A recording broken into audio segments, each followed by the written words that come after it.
Sejak ditemukannya pasien positif COVID-19 di Indonesia pada awal Maret 2020, bangsa Indonesia beserta pemerintah benar-benar berjuang untuk mengatasi efek pandemi ini.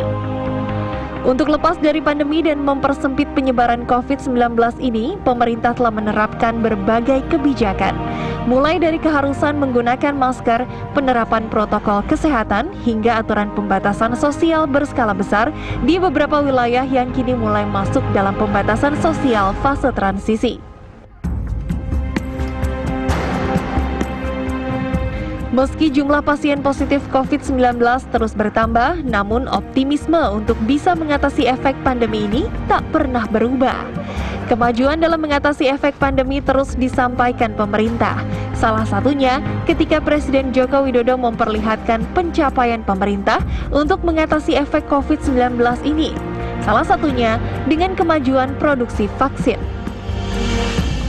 Kita telah 3 bulan ini mengembangkan vaksin sendiri dari isolat yang dikembangkan dari COVID yang beredar di Indonesia.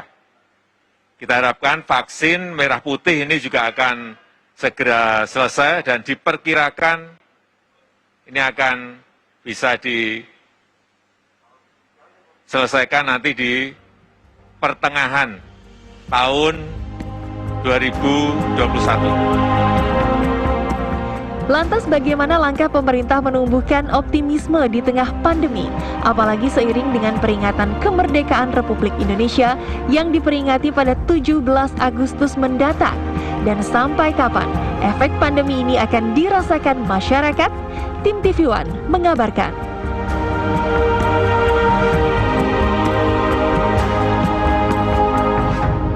Itu dia pemirsa, bahwa virus corona memang telah mempengaruhi segala sendi kehidupan. Pemirsa, kita hidup di tengah keterbatasan, tapi bukan berarti pesimisme yang perlu kita lakukan di saat ini, tapi adalah optimisme. Tapi bagaimana kemudian kita tetap optimis bahwa semua berubah, cara hidup, cara berinteraksi, cara bersekolah, dan juga bekerja. Itu akan saya bahas malam hari ini. Sudah hadir narasumber saya, mulai dari Ibu Rasirita Niken Widyastuti, merupakan Sekjen Kominfo. Ibu Niken, selamat malam. Assalamualaikum. Selamat malam Mbak Caca, Waalaikumsalam. Waalaikumsalam. Dan kemudian sudah hadir juga Prof. Henry Subiakto, Guru Besar FISIP Unair. Selamat malam Prof. Selamat malam Mbak Caca. Ya, dan juga telah tersambung lewat sambungan Zoom Pak Bey Mahmudin, Kepala Biro Pers Media Informasi Sekretariat Presiden. Selamat malam Pak Bey. Selamat malam Mbak Caca, ya. Apa kabar? Sebelum saya ke Prof. Henry dan juga Ibu Niken, saya ke Pak Bey dulu. Pak Bey, ini sebentar lagi kita akan melaksanakan atau merayakan Hari Ulang Tahun Republik Indonesia yang ke-75. Kalau Pak Bey melihat dari konteks bangsa saat ini, kalau saya tema besarnya adalah tetap harus optimis. Tapi optimiskah bangsa Indonesia saat ini seperti apa, Pak Bey? Kita harus optimis, Mbak, sangat optimis. Apalagi kemarin Bapak Presiden sudah berkunjung ke Bandung, di mana menyaksikan langsung uji klinis tahap ketiga vaksin, Mbak. Itu salah satu indikator kita harus optimis.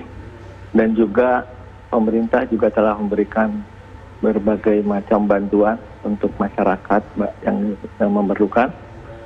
Dan khususnya untuk peringatan 17 Agustus ini, kita tetap harus optimis karena tetap akan ada perayaan di Istana Merdeka walaupun dengan cara yang sangat sederhana, dan masyarakat pun tetap bisa menikmati walaupun secara virtual.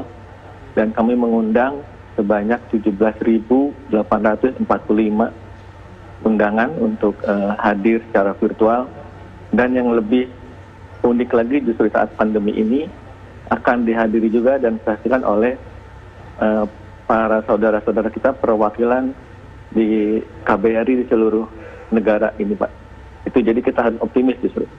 Baik, masyarakat harus optimis karena ternyata memang pemerintah atau istana sangat optimis dalam kita hidup dan juga berjuang di tengah pandemi ini. Kemudian saya ke Bu Niken. Bu Niken, tapi rasa optimis tersebut kalau kita lihat dari bagaimana kemudian masyarakat saat ini, karena kita di tengah kondisi pandemi, interaksi tidak terlalu banyak. Pasti mereka kemudian ada di lewat maya gitu ya. Tapi optimis itu ada atau mungkin tidak kelihatan ini kita mau hari kemerdekaan ini, bagaimana merayakan hari kemerdekaan. Seperti apa Bu Niken? Ya, saya rasa masyarakat tetap optimis ya, karena kita bangsa yang besar, pantang menyerah di tengah pandemi ini. Kalau ada tantangan, pasti banyak peluang. Jadi dalam rangka hari ulang tahun kemerdekaan RI ke-75 ini, temanya adalah bangkit untuk Indonesia maju. Oke. Jadi bangkit yang pertama adalah bangkit dari pandemi yang berkaitan dengan kesehatan. Untuk memutus mata rantai COVID-19 ini tentu dibutuhkan peran serta semua unsur. Pemerintah tadi sudah disampaikan Bapak Presiden beserta seluruh jajaran pemerintah sangat-sangat serius di dalam menanggulangi memutus mata rantai ini. Juga semua lembaga-lembaga negara, dunia swasta juga begitu juga ikut berpartisipasi. Tetapi yang tidak kalah penting adalah masyarakat. Baik. Karena masyarakat ini merupakan ujung tombak dari memutus mata rantai COVID dengan menerapkan protokol kesehatan. Jadi setiap saat sudah didengungkan oleh pemerintah dan oleh tokoh-tokoh, oleh siapa saja, bahwa menggunakan masker ini, saya tadi kan menggunakan masker, tapi karena mau bicara ya jadi dilepas. Menggunakan masker ini sekarang sudah harus menjadi semacam apa ya, kebutuhan way of life kita begitu. Ya. Karena masih ada juga misalnya kita temui di jalan orang yang belum memakai masker. Nah ini kami menghimbau kepada masyarakat, jadi kita masing-masing saling mengingatkan. Ya. Di keluarga kita masing-masing, di komunitas-komunitas kita selalu kita ingatkan untuk menggunakan masker. Karena dengan menggunakan masker itu kan melindungi diri kita, melindungi keluarga kita, dan tentu melindungi semuanya. Oke, biasanya kalau ulang tahun tidak cuma merayakan ya, harus introspeksi juga, karena ternyata pemerintah optimis. Dari Kominfo juga katakan bahwa masih ada kok orang optimis. Nah, Prof, kalau misalnya ada yang menebar kebencian supaya kita jangan optimis, pesimis terus, pemerintah tidak melakukan apa-apa, ini berarti hoax ini asal muasalnya dari mana? Siapa sih yang kemudian menyebar ini? Sebenarnya kalau optimis tuh memang semua orang harusnya optimis. Ya. Cuma jangan keliru. Oke. Optimis lalu menganggap bahwa sekarang sudah aman. Tidak. Jadi optimis boleh optimis, tapi dari angka-angka yang korban kan semakin banyak. Yang sudah katakanlah terpapar virus COVID-19 juga angkanya bukan lagi menurun, tapi masih terus nanjak terus. Lah, ketika kita harus optimis, jangan lalu menganggap ketika melihat bahwa pasar-pasar mulai penuh, lengah, tadi ya? kesini juga sudah macet saya kan, ya? Macet, berangkat kantor macet, lalu menganggap bahwa oh ini sekarang aman. Bukan seperti itu. Kita masih belum aman ini, walaupun katakanlah mau ada vaksin, tapi vaksin Bapak Presiden mengatakan masih tahun depan, ya kan, masih lama.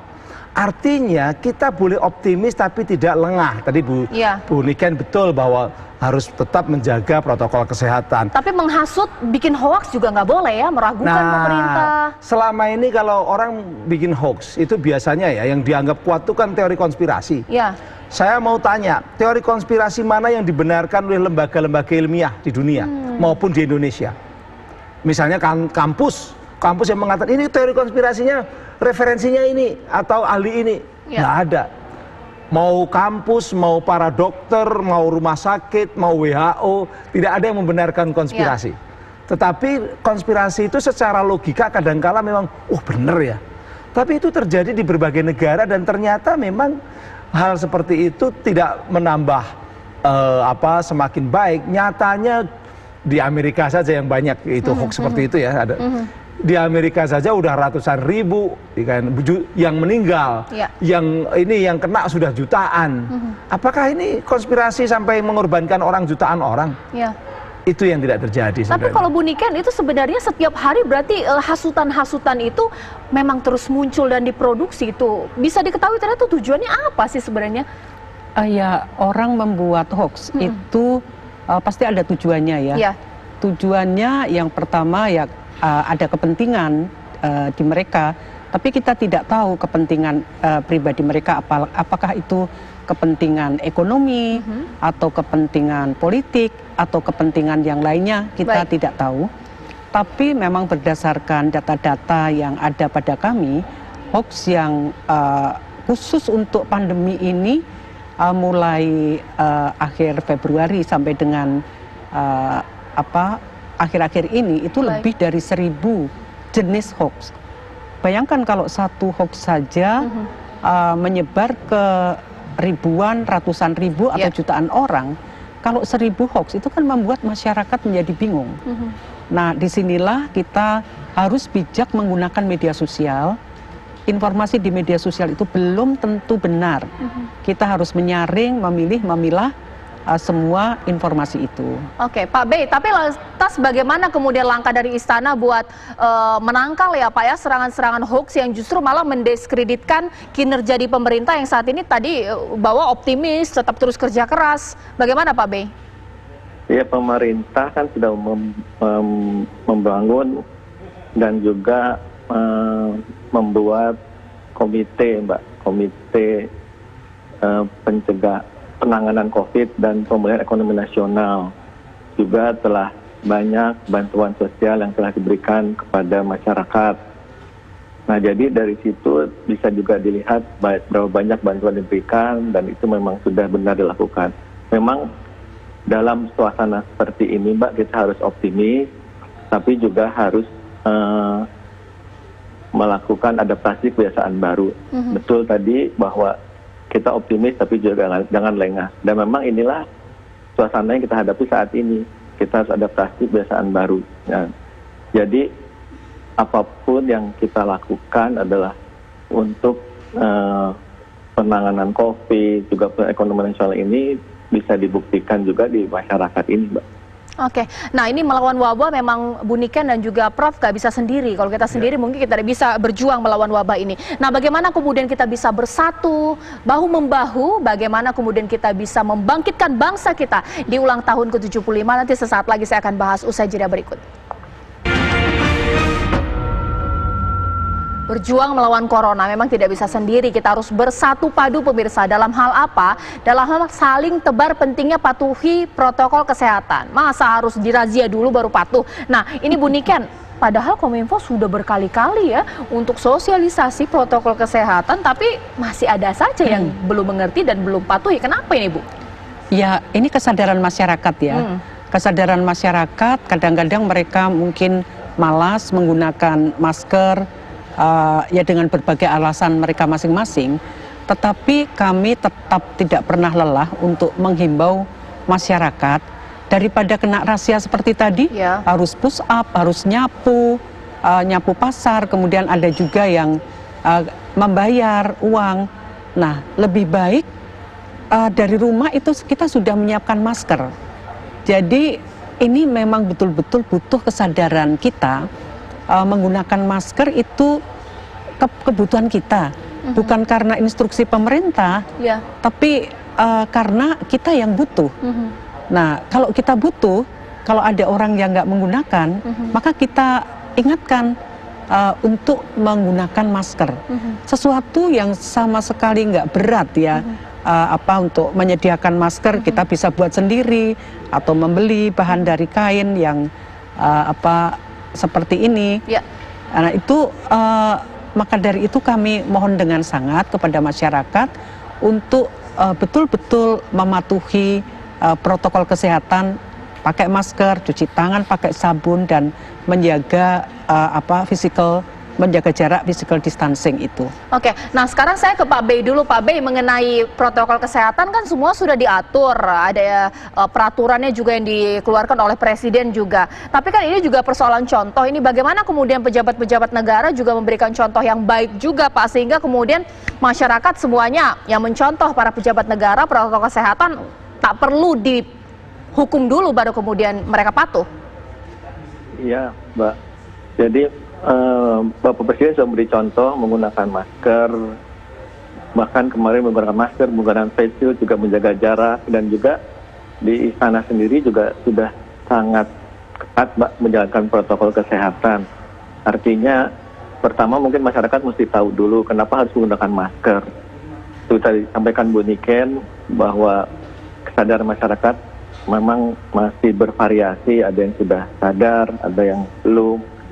Karena kan menggunakan masker itu selain kita terhindar, nah kalau ada seseorang yang menurut istilahnya kan OTG atau orang tanpa gangguan itu, kan dia menggunakan masker, dia tidak akan menular. Jadi menggunakan masker itu sebetulnya ada dua manfaat, tidak menularkan dan juga tidak tertular. Nah ini yang harus dibangun kesadaran masyarakat untuk menggunakan masker, menjaga jarak, dan juga menghindari kerumunan dan cuci tangan. Ini harus kita ulang terus, dan juga tentunya selain para pejabat juga diharapkan dari tokoh masyarakat juga menjalankan protokol kesehatan ini, karena satu-satunya cara untuk terhindar adalah jalan protokol kesehatan ini, Mbak. Baik, nah Prof, diberi contoh sudah, disosialisasikan sudah. Kalau sampailah masyarakat banyak yang atau mungkin beberapa pihak yang tidak patuh, ini sebenarnya apa alasan mereka? Apalagi gitu peraturan bahkan juga dicontohkan, disosialisasikan. Ada memang yang tidak percaya, itu ada ya. Tapi yang banyak itu adalah sekarang mulai jenuh. Bayangkan ya, ada mekanisme permisif dan jenuh. Bayangkan kita ini udah hampir 6 bulan. Sejak katakanlah Maret, April, Mei, Juni, Juli, Agustus, sudah hampir 6 bulan. Dan sekarang jumlahnya sebenarnya jumlah yang terpapar COVID itu sudah 130.000 lebih ya di Indonesia itu.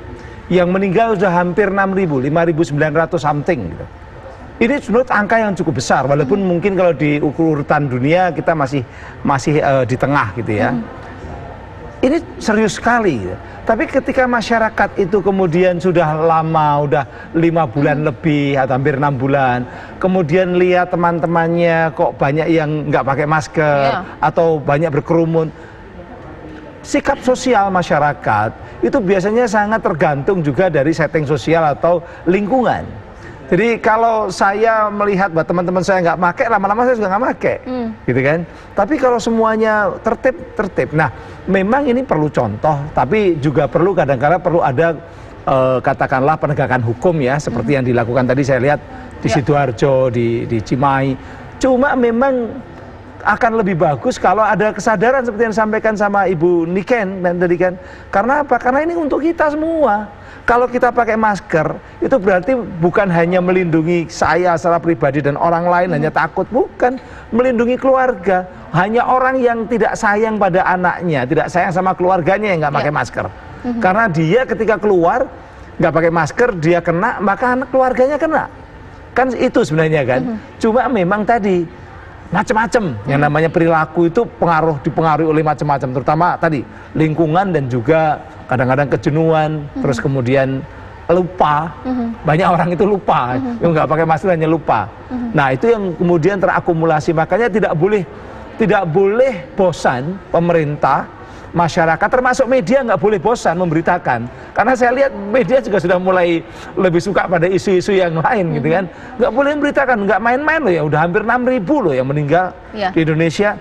Nah itu kita harus terus kita menjaga, memaintain semangat itu, optimisme itu. Tapi Bu Niken, tapi masih ada tidak masyarakat yang masih peduli untuk mengingatkan sesama gitu? Tidak kita pandang negatif selalu masyarakat kita yang mulai mengingatkan bahwa protokol kesehatan ayolah gitu teman-teman kita patuhi. Bagaimana Bu? Masih sangat banyak sekali masyarakat yang peduli. Baik itu komunitas-komunitas ataupun influencer yang di media sosial, itu kan banyak anak-anak muda yang secara terus-menerus tidak pernah lelah juga. Ada juga yang bekerja sama dengan kami, dengan Kominfo untuk menghimbau. Dan tidak hanya anak-anak muda, influencer melalui medsos mereka, melalui akun-akun mereka, tetapi juga tokoh-tokoh agama, tokoh masyarakat itu juga ikut di dalam menyosialisasikan ini, kerjasama juga dengan Kominfo, karena kami selain kerjasama dengan media, juga bekerjasama dengan berbagai unsur masyarakat, berbagai tokoh dari semua agama, untuk menghimbau, mendukung penggunaan masker ini. Baik, ternyata masih ada yang positif ya, meskipun memang Yang masih ada negatif juga yang juga masih ada. nakal ya. Tapi ini pentingnya bahwa di tengah kita sebentar lagi akan merayakan hari ulang tahun, kita penting bahwa Indonesia ini harus tetap optimis, dan saat ini kita berharap pada SDM-SDM unggul yang saat ini bisa membawa kita dari jurang keterpurukan di tengah pandemi. Seperti apa kita bisa berharap dari SDM unggul ini sesaat lagi. Wah, luar biasa. Mungkin habis siaran ini saya langsung cari itu siapa penjualnya, karena bagus sekali masker merah putih. Ingat merah putih, ingat bendera. Nah, pertanyaan saya, di tengah pandemi COVID-19 seperti ini, bisa tidak ya melakukan upacara seperti yang biasa kita lakukan ketika peringatan Hari Ulang Tahun Republik Indonesia? Saya tanyakan kepada Pak Bey. Pak Bey, kalau di istana bagaimana metode upacaranya di sana? Dan kalau untuk masyarakat di wilayah yang notabene merah, oranye, hijau, dan kuning ini seperti apa baik ya Pak Bey?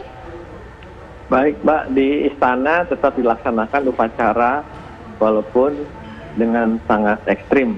Artinya peserta upacara yang biasanya ratusan ini hanya 20 orang. Jadi hanya 5 dari TNI AU, 5 dari TNI AD, 5 dari TNI AL, dan 5 dari kepolisian.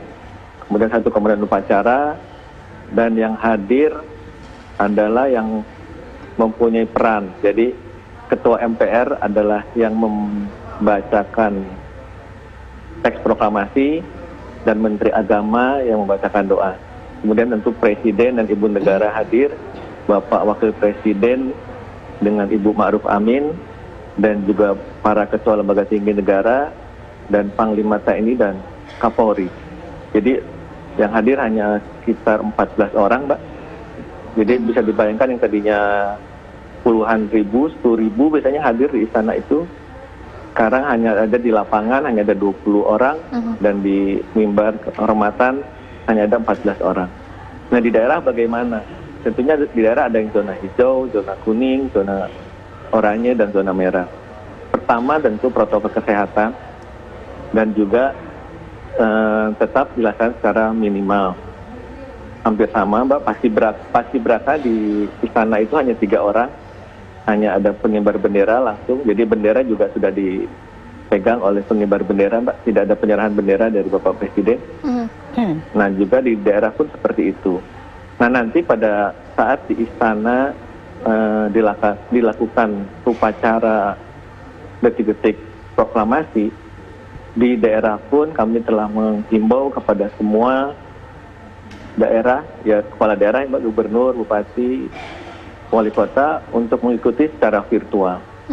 Jadi secara serentak nanti semuanya dari ujung barat sampai ujung timur begitu upacara. Dan pada pukul 10.17 WIB, kita serentak berdiri tegak untuk menghormati penaikan bendera merah putih. Oke, tetap hormati, kita lakukan upacara bendera dengan protokol kesehatan. Tapi di sini Bu Neken bisa ditempali supaya kita tidak kecolongan nih setelah upacara biasa ada perlombaan. Nah, ini bagaimana sosialisasi kepada masyarakat untuk supaya tidak terlalu banyak kerumunan? Ya, jadi perlombaannya ini diwujudkan dengan lomba-lomba yang tetap menjaga protokol kesehatan. Jadi bisa digunakan misalnya lomba online gitu ya. Panitia Hari Ulang Tahun Kemerdekaan RI ke-75 nasional itu kita juga menyelenggarakan perlombaan-perlombaan. Jadi dengan hadiah yang sangat menarik, karena hadiahnya itu sejumlah 1 miliar. Wow. Itu lebih Iya, 1 miliar. Luar biasa ya. Jadi lombanya adalah lomba video, membuat video, nama lombanya adalah Rayakan Kemerdekaan. Video ini berisi selain menunjukkan rasa cinta kepada tanah air dengan mengikuti upacara virtual, dan kita sikap tadi seperti disampaikan oleh Pak Bey, sikap hormat terhadap bendera yang dinaikkan itu.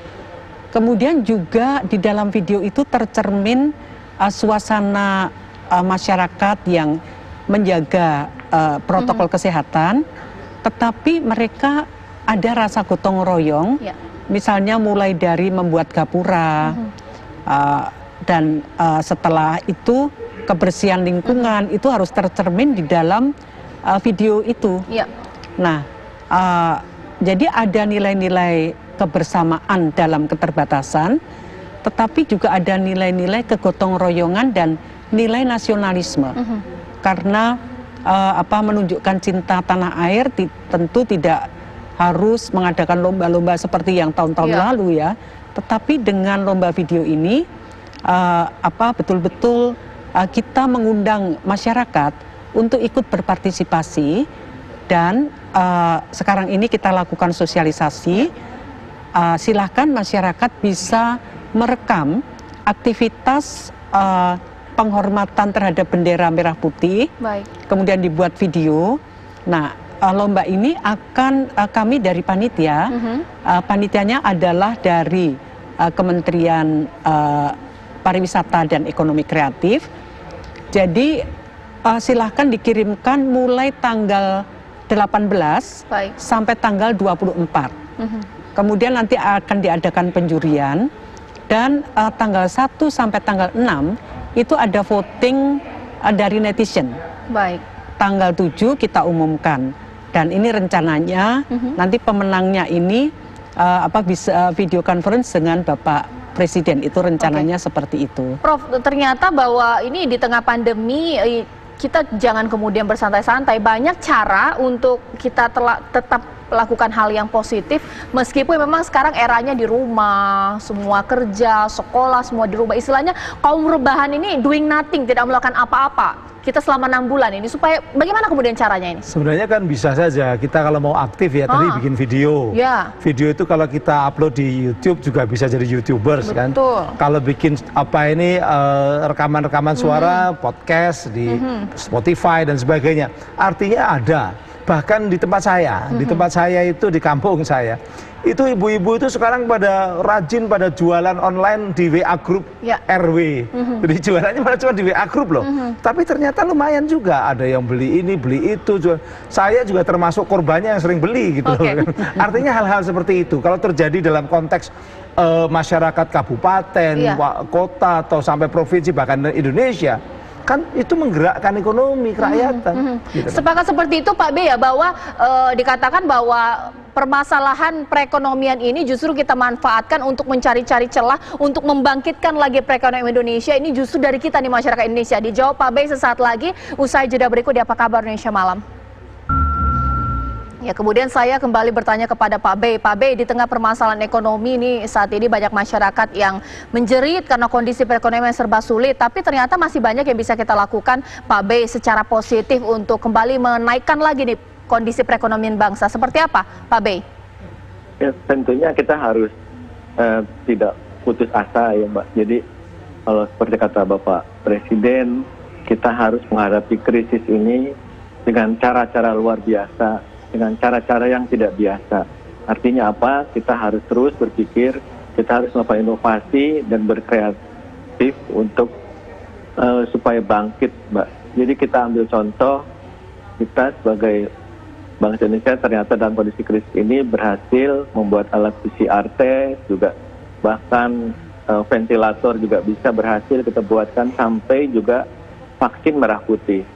Artinya kita itu sudah sederajat dengan bangsa-bangsa lain, Mbak. Jadi artinya yang penting kita tetap semangat dan penuh inovasi. Itu, Mbak, kurang lebih seperti itu. Oke, nah Budi, kan kalau misalnya nih masyarakat mau berkarya gitu, ada cara-cara lain tidak seperti yang selain yang disebutkan tadi, ada yang bisa kita ikuti gitu, kemudian ini bisa mengambil hal yang positif, ada lagi Budi kan? Sebetulnya banyak sekali ya, sepanjang kita ini kreatif, inovatif, karena pemerintah itu betul-betul sangat serius memberikan bantuan kepada UMKM, kepada pekerja, kemudian juga bantuan kepada masyarakat. Nah, ini peluang sebetulnya bisa dimanfaatkan oleh UMKM untuk bisa mengembangkan bisnis mereka dengan bantuan dari pemerintah. Untuk anak muda bisa berkarya lewat Kominfo, ada perlombaan lain? Oh ya, di Kominfo selain tadi ya, ada lomba rayakan kemerdekaan dengan hadiah 1 miliar video.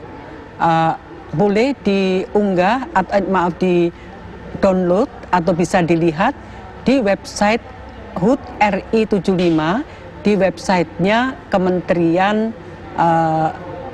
Pariwisata dan Ekonomi Kreatif. Kemudian Kominfo, kita juga menyelenggarakan lomba podcast. Lomba podcast ini cerita kemerdekaan. Jadi bagaimana kita mengisi kemerdekaan ini melalui pengalaman-pengalaman bangkit dari pandemi ini, karena pasti kita mempunyai upaya untuk bangkit dari kesulitan-kesulitan kita. Baik. Nah, itu. Nah, Bu Niken, tapi bagaimana dengan jaminan akses internet? Jangan sampai kemudian mengikuti dari Jakarta saja, yang pelosok tidak bisa berpartisipasi. Kominfo juga selama ini kami meningkatkan dengan kapasitas yang berlipat akses internet khususnya di daerah 3T. Kemudian untuk daerah non 3T kita kerjasama dengan operator seluler. Ini untuk membantu masyarakat baik itu melalui untuk pendidikan, untuk kesehatan di puskesmas, di kantor-kantor desa itu selama pandemi ini betul-betul kita sangat memperhatikan akses internet itu. Nah, selain itu juga Kominfo kami mempunyai aplikasi. Mbak Caca sudah download belum? Apa itu, Bu Niken? Aplikasi Peduli Lindungi. Waduh, saya belum ini. Peduli dan Lindungi untuk? Peduli Lindungi. Jadi aplikasi ini adalah untuk tracking, tracing, dan fencing. Jadi kalau kita download Peduli Lindungi, maka di HP kita ini ada notifikasi. Kita berada di zona merah. Kalau ada di zona merah, otomatis kita diberikan peringatan.